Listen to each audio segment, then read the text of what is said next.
Primeira carta aos Coríntios, capítulo 14. Ainda os dons do Espírito. Portanto, esforcem-se para ter amor.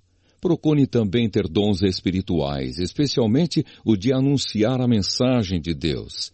Quem fala em línguas estranhas fala a Deus e não às pessoas, pois ninguém o entende.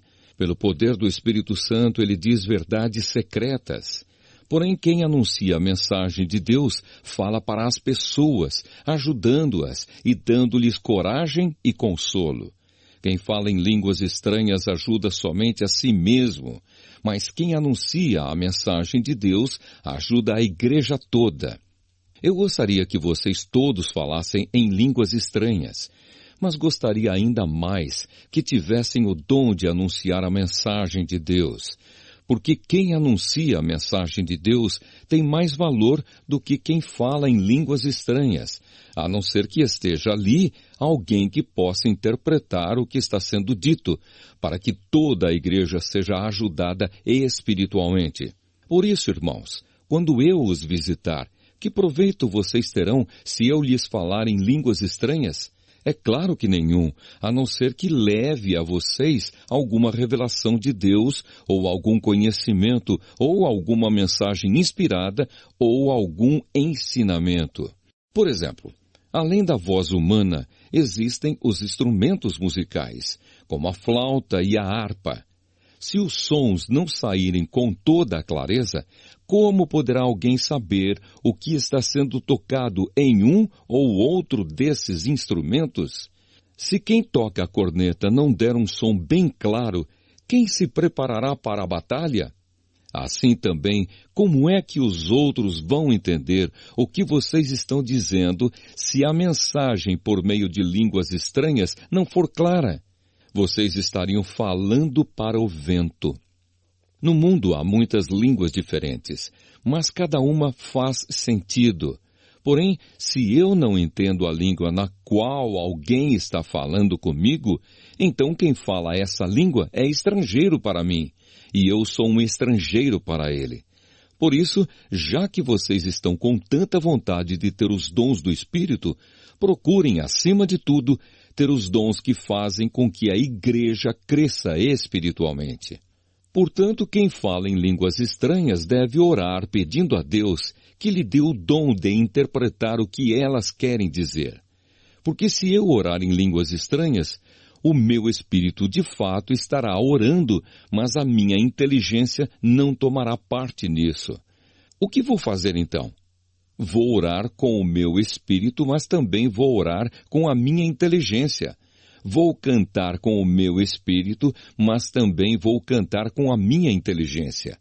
Se você dá graças a Deus em línguas estranhas, como é que uma pessoa simples que estiver na reunião poderá dizer amém à oração de agradecimento que você fez? Ela não vai conseguir entender nada do que você está dizendo. Mesmo que a sua oração seja muito boa, essa pessoa não receberá nenhuma ajuda. Eu agradeço a Deus porque falo em línguas estranhas muito mais do que vocês. Porém, nas reuniões da igreja, prefiro dizer 5 palavras que possam ser entendidas, para assim ensinar os outros, do que dizer milhares de palavras em línguas estranhas. Irmãos, não pensem como crianças. Sejam como crianças para o que é mal, mas sejam adultos no seu modo de pensar. Nas Escrituras Sagradas está escrito: por meio de pessoas que falam em línguas estranhas, eu falarei a este povo, diz o Senhor.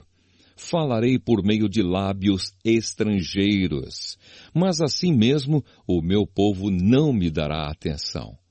Portanto, o dom de falar em línguas estranhas é um sinal de Deus para os descrentes e não para os cristãos. Mas o dom de anunciar a mensagem de Deus é um sinal para os cristãos e não para os descrentes. Imaginem que a igreja esteja reunida e todos comecem a falar em línguas estranhas.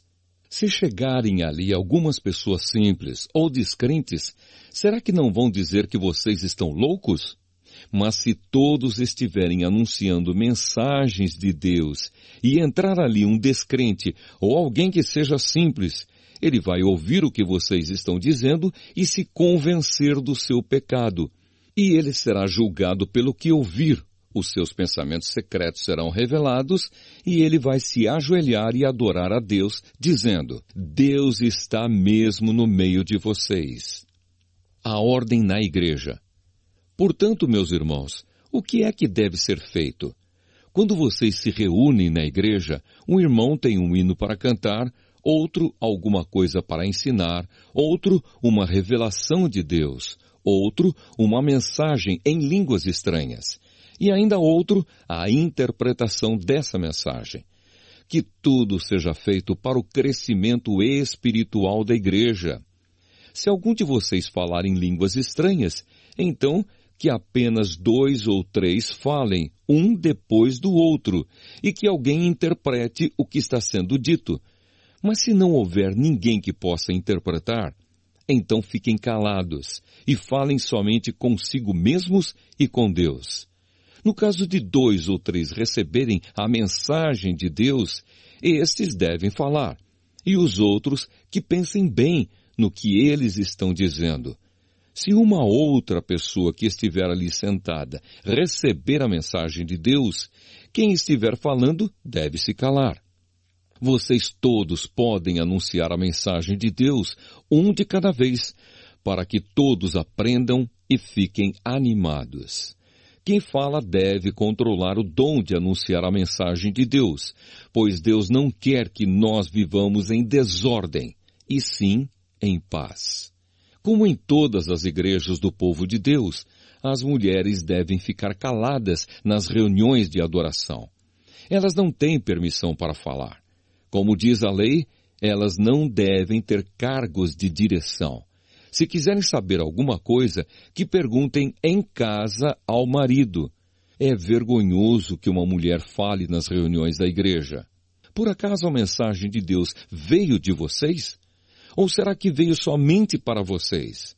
Se alguém pensa que é mensageiro de Deus, ou que tem algum dom espiritual, deve saber que o que estou escrevendo é mandamento do Senhor. Mas se alguém não der atenção a isso, que ninguém dê atenção a essa pessoa. Assim, meus irmãos, procurem sempre anunciar a mensagem de Deus, mas não proíbam que se fale em línguas estranhas. Portanto, façam tudo com decência e ordem.